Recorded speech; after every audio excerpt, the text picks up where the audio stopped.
माझ्या कीर्तनामध्ये मी नेहमी सांगते, माझ्या एका प्रश्नाचं उत्तर द्यायचं आहे. महिला मंडळ, मला सांगा, तुमची शेजारीन बाई, तुमच्या गावामध्ये भाजी सगळ्यात जास्त फेमस कोणती आहे? भाजी मेथी, हरभरा, काहीतरी मेथी ना. हा, विचार करा, तुमच्या शेजारीन बाईनं मेथीची भाजी बनवली आणि नवाळीची भाजी बनवून तुम्हाला आणून दिली. तुम्ही ती भाजी खाल्ली, तुम्हाला एकदम चवदार लागली आणि चवदार लागल्यानंतर तुमचा आत्मा तृप्त झाला ती भाजी खाऊन. ती भाजी जास्तीत जास्त तुम्हाला किती दिवस आठवण राहिलो? 1 दिवस, खूप झालं 2, जास्तीत जास्त 3, 1 हप्ता याच्यावर आठवण राहत. पण खरं खरं सांगायचंय माता मौलानो, तीच शेजारीन बाई आली आणि यावेळेस तुम्हाला शिव्या देऊन गेली. किती दिवस आठवण राहील?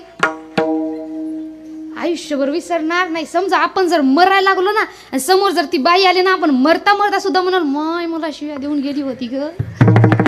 हे काय झालंय? आपली मनुष्याची एक चुकीची रीत आहे. चांगल्या गोष्टी या इकडून ऐकून इकडून सोडून देतो, वाईट गोष्टी या मनामध्ये साठवून ठेवतो. म्हणून कीर्तन ऐकताना सुद्धा ज्या गोष्टी चांगल्या वाटतात त्या मनामध्ये साठवून ठेवा आणि त्या आत्मसात करा. नुसतं वरवरून कीर्तन ऐकल्यानंतर कुणालाही त्याचं फळ लाभत.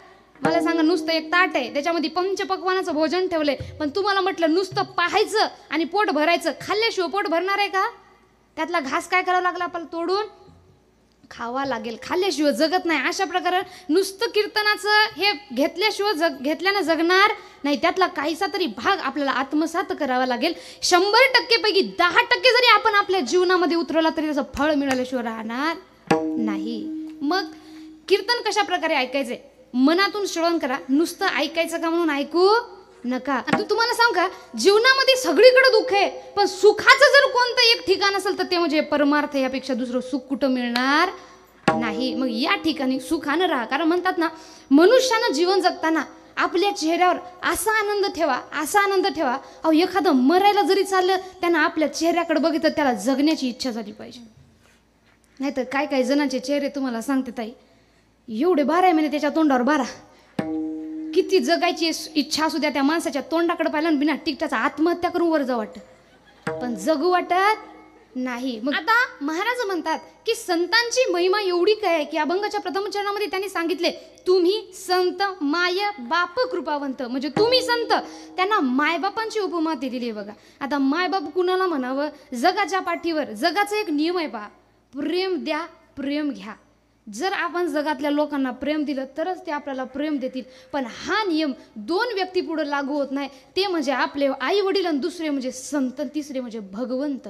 यांच्या पुढे तुम्ही त्यांना मायबापांना तुम्ही प्रेम द्या किंवा त्यांचा द्वेष करा, त्याच्या उलट त्याच्या बदलीवर तुम्हाला मायबाप फक्त प्रेमच देणार. मग असं संतांनी काय कार्य केलंय की संतांना मायबापाची उपमा दिलेली आहे, तेव्हा त्यांचे आपल्यावर काय उपकार आहेत आणि संतांना मायबापाची उपमा का दिली याचं उदाहरण मी तुम्हाला सांगते. संतांचे आपल्यावर भरपूर उपकार आहे. यामध्ये संतांची ताकद काय सांगणार एक दृष्टांत मी तुम्हाला सांगते बघा. एक फार काळी पूर्वीची एक कथा आहे. एक राजा होता. त्या राजाची जी राणी होती, 2 जण फार आनंदाने राहायचे. पण त्या राजाकडे सगळं सुख असताना एका गोष्टीचं सुख नव्हतं, ते म्हणजे त्याला मुलगा नव्हता. आणि अख्खं राज्य, पैसे सगळे, पण ते चालवण्यासाठी उत्तराधिकारी मुलगा तिथं नाही. तसा मुलगा मुलगी भेद करू नये, कारण महाराज म्हणतात ना, कुळी कन्या पुत्र. कन्या आणि पुत्र दोघही, पहिले नाव कुणाचं घेतलंय?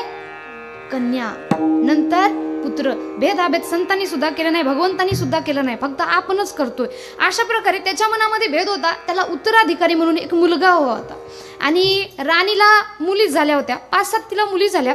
आणि पुन्हाच्या वेळेस जेव्हा ती गर्भवती राहिली, त्या राजा त्या राणीकडे गेला आणि तिला म्हणू लागला, या वेळेस जर तुला मुलगा झाला नाही, तुझ्या सर्व मुलीसोबत मी तुझा सुद्धा जीव घेणार.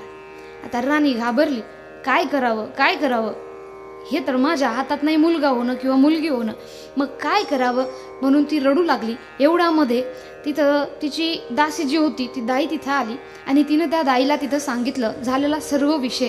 ती दाई म्हणाली, तुम्हाला मुलगाच होईल, जरी मुलगी झाली तरी या जगापुढं तुम्ही त्याला मुलगा बनवून ठेवा आणि या सगळ्याची जिम्मेदारी मी घेतो की कुणाला माहीत होणार नाही. पुढं तिचे पूर्ण दिवस भरत आले आणि तिला यावेळेस पुन्हा एक मुलगीच झाली. आता राजा काय म्हणाला होता, यावेळेस जर मुलगी झाली तर मी तुझ्यासोबत तुझ्या आहे त्या मुलींना सुद्धा मारणार. या भीतीबाई तिने दाईनं जे सांगितलं ते ऐकलं. दाईने सांगितले ते सगळं ऐकले आणि त्या राजाला सांगितले की तुम्हाला मुलगाच झालेला आहे, पण अट अशी की त्या मुलाच्या चांगलं पुढं जीवन चांगलं होण्यासाठी, तो सुरक्षित राहण्यासाठी त्याचं 16 वर्ष वय होईपर्यंत त्याला कुण्याही पुरुषाचा स्पर्श वर्ज राहील, म्हणून पुरुष त्याच्याजवळ आले नाही पाहिजे, फक्त त्याची आई म्हणजे मी एकटीच त्याची काळजी घेईल. आता कितीतरी वर्षानंतर त्याला मुलगा झाला म्हणून ठीक आहे, महाराणी म्हणेल ते ऐकल अशी त्याची गोष्ट झाली होती. पुढं दिवस भरत आले, तो जो मुलगा, ती काय होती, मुलगी, पण काय बनून वावरत होती, मुलगा. सर्वजण म्हणू लागले आम्हाला राजकुमार आलाय, राजकुमार आलाय, राजकुमार आलाय. पुढं वेळ जसजसा वाढत चालला. मला सांगा, आता तो राजकुमार होती राजकुमारी, पण काय म्हणून राहत होती, राजकुमार. आता मुलं ही वयामध्ये आल्यानंतर आपण काय करतो, तुमच्या इकडे पूजा करून ठेवतात का, लग्न करतो, बरोबर.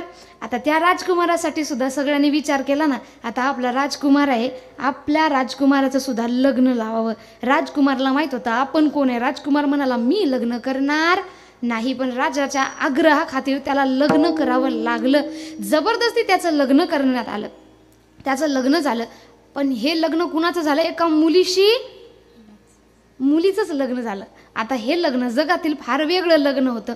आता तिला वाटलं एवढे दिवस जे आहे ते आपलं जी गोष्ट होती ती लपून राहिली, पण आता ही लपून राहू शकत नाही, कारण आता आपली जीवन संगिनी आलेली आहे. आणि जेव्हा मी तिच्या जवळ जाईल तिला माहीत होणार की मी मुलगा नसून मुलगी आहे. मग एवढा अपमानजनक मृत्यू होण्यापेक्षा मी स्वतःच आत्महत्या करतो आणि आपला जीव देतो. आता त्याने हा विचार केला. रात्रीच्या टायमाला घोडा घेतला आणि निघाला, जंगलामध्ये गेला. जंगलामध्ये गेल्यानंतर त्याने एका झाडाला गळफास बांधली आणि फाशी घ्यायची एवढ्यामध्ये त्याला आवाज येऊ लागले त्याच्या कानावर, विठ्ठल विठ्ठल रामकृष्ण हरी रामकृष्ण हरी रामकृष्ण हरी. त्याला कळाले की कोणीतरी संत येत आहेत आणि भगवंता काय नशीब माझं, मरता क्षणी जर संतांचे चरण मला मिळाले तर मला मोक्ष मिळाल्याशिवाय राहणार नाही. या गोष्टीचा विचार केला आणि त्याने ती गळफास गळ्यातून काढली आणि समोर संत होते त्या संतांच्या चरणामध्ये पडला. ते संत होते आमचे ज्ञानोबा माऊली. ज्ञानोबा माऊलींची ताकद काय आहे मी तुम्हाला सांगते बघा. ज्ञानोबा माऊलींचे जसे त्यांनी चरण पकडले, ज्ञानोबा माऊलींनी त्यांना आशीर्वाद दिला. पहिल्या वेळेस त्यांनी म्हटले मुला उठ आयुष्यमान भव. हे बोलल्यानंतर तो जो मुलगा होता, राजकुमार होता, तो म्हणाला महाराज आपण फार मोठे श्रेष्ठ संत आहात, पण इथं आपण चुकलात, मला माफ करा. मला माहिती आहे तुमचा अधिकार मोठा आहे, पण इथं काय झालंय, पहिली गोष्ट तुम्ही मला म्हणाले मुला उठ, मी मुलगा नसून मी मुलगी आहे आणि फक्त वरून मी मुलाचा वेश धारण केलेला आहे. सर्व कथा त्यांना सांगितली. आणि दुसरा आशीर्वाद जो तुम्ही मला दिलाय आयुष्यमान भवचा, तर हे बघा म्हणाला गळफास, ते फाशी घेण्यासाठी मी इथं उपस्थित आहे आणि आता तुमचे चरण स्पर्श करून मी मरणार आहे. मग तुमचा हा आशीर्वाद खोटा होणार. तेव्हा ज्ञानोबा राय म्हणतात की माझा आशीर्वाद आहे, संतांच्या आशीर्वादापुढे भगवंतालाही झुकणं भाग आहे, की जीही निमिषी मात्रे देह पालटिला स्त्रियेचा तो केला पुरुष उभा. क्षणामध्ये त्याचा देह पालटला. जी मुलगी होती त्याचा मुलगा संतांच्या आशीर्वादाने उभा राहिला. ही संतांची महानता आहे महाराज. बोला विठ्ठल विठ्ठल.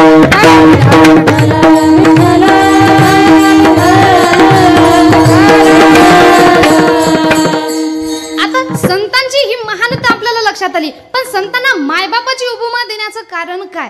कारण मायबाप हे नेहमी आपल्या लेकराचे म्हणतात लेकुराचे हित वा हे माऊलीचे चित्त. लेकराचं हित कशामध्ये आहे याचाच विचार फक्त माय माऊल्या करत असतात, मायबाप हे करत असतात. आणि याच प्रकारे संत सुद्धा फक्त आपल्याच हिताचा विचार करतात आणि म्हणून त्यांना म्हटलेले माय बाप. म्हणून भगवच्या प्रथम चरणामध्ये महाराज म्हणतात तुम्ही संत माय बाप कृपावंत कायमी पतित कीर्तिवानू.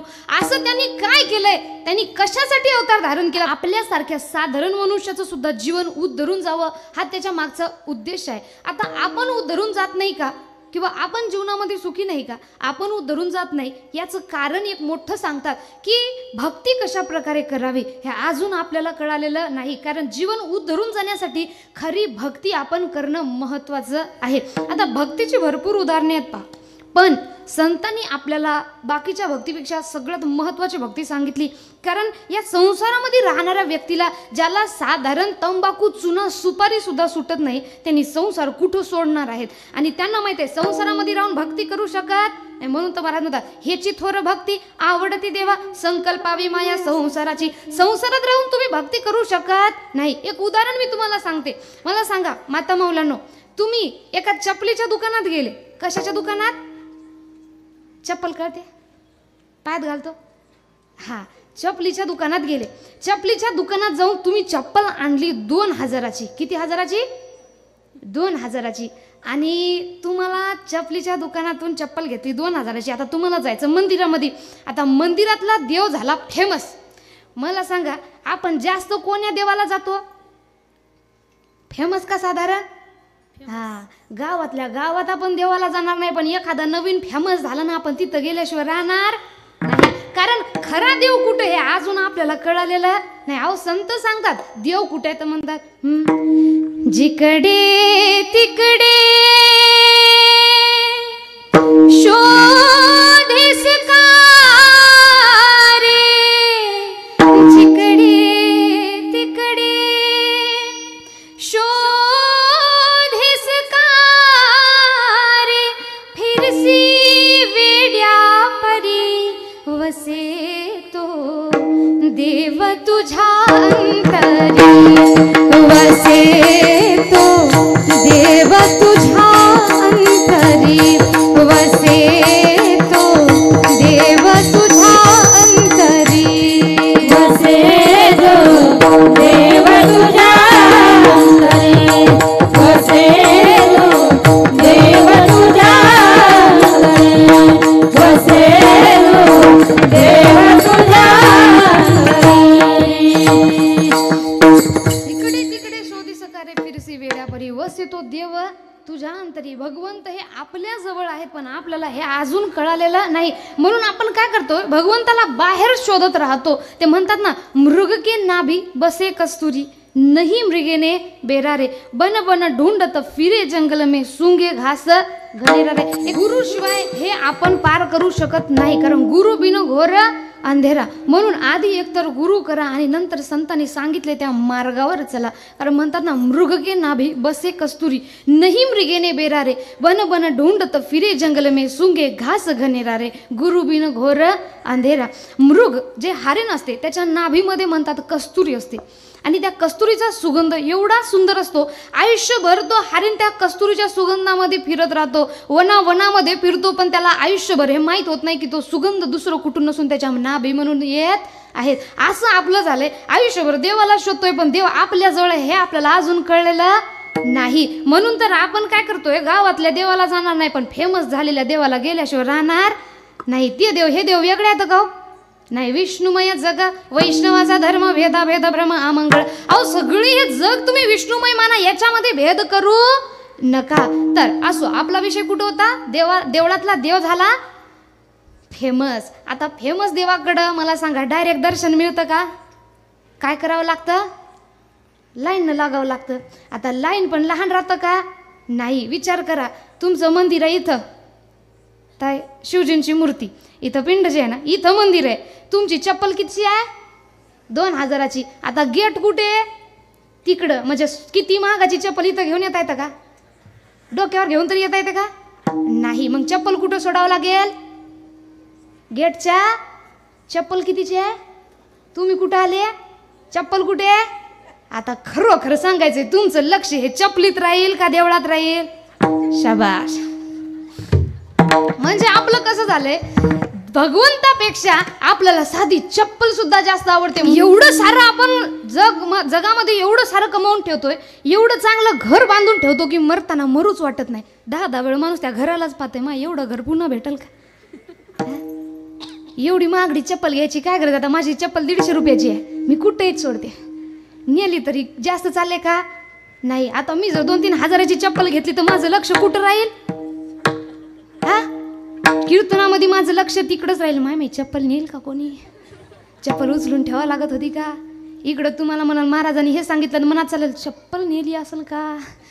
म्हणजे आपलं चुकतंय कुठं? म्हणून म्हणतात की कमवा पण एवढं पण जास्त नको की त्याचं टेन्शन आपल्याला येईल. मला सांगा, एक घर आहे ते करोड रुपयाचं बांधून आहे, त्याच्यामध्ये करोड रुपयाचा पैसा आहे. आणि एक घर आहे ते फक्त 1000-2000 रुपयाचं, म्हणजे 1000 म्हणजे हजारांमध्ये बरं का, त्यात 50-60 हजार धरा ना तुम्ही, 1-2 हजार धरशाल, 50-60 हजाराचं घर आहे आणि त्याच्यामध्ये पैसा नाही. आता करोडपती बाई आणि गरीब बाई दोघी जणी कीर्तनामध्ये आल्या. आता आनंदमय वातावरणामध्ये कीर्तनाचा आनंद कोण घेऊ शकल? जी गरीब आहे ती. पण ना ते करोडवाली बाईच्या मनात गोष्टी काय चालतील?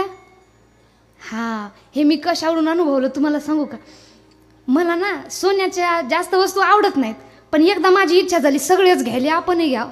मी घेतली अंगठी. तर मी आहे प्रोफेशनली तबलावादक म्हटल्यानंतर ती अंगठी सोन्याची होते ना, तर मी काय करते, जिथं कुठं झालं तिथं अंगठी काढून ठेवून देते. माझे बाबा त्या अंगठीच्या मागं राहतात. मी तबल्याच्या मागं राहते. गेलं तर माझं चाललं का घेऊन त्यांनी दिलेली असते ना. अशा प्रकारे आता ती अंगठी मी घेतली. एक दिवस असं झालं, मी तबला वाजवला, ती अंगठी तिथं राहिली. मी गेली तर अंगठी तिथंच. दुसऱ्या दिवशी जेव्हा मला अंगठी सापडली, सगळ्यांनी शोधून आणून ती हातात घातली. दुसऱ्या दिवशीपासून माझ्या डोक्यामध्ये चक्क एकच विचार फिरायला, कुठं तबला वाजवताना अंगठी पडली तर? झोपतही मला एकच दिसायला, अंगठी कुठे आहे, अंगठी कुठे आहे. म्हणजे एवढं लक्ष कुठं आपलं जातं त्या संसारामध्ये. म्हणून आहे का, जेवढं कमीत कमी होईल तेवढं कमीत कमी आपल्याजवळ ठेवत जावं. आनंदी जीवन जगायचं असेल तर माणसाचं स्वतःचं टेन्शन माणसाला सुटणं गेलं, त्या वस्तूचं कधी घेत बसावं. विठ्ठल विठ्ठल.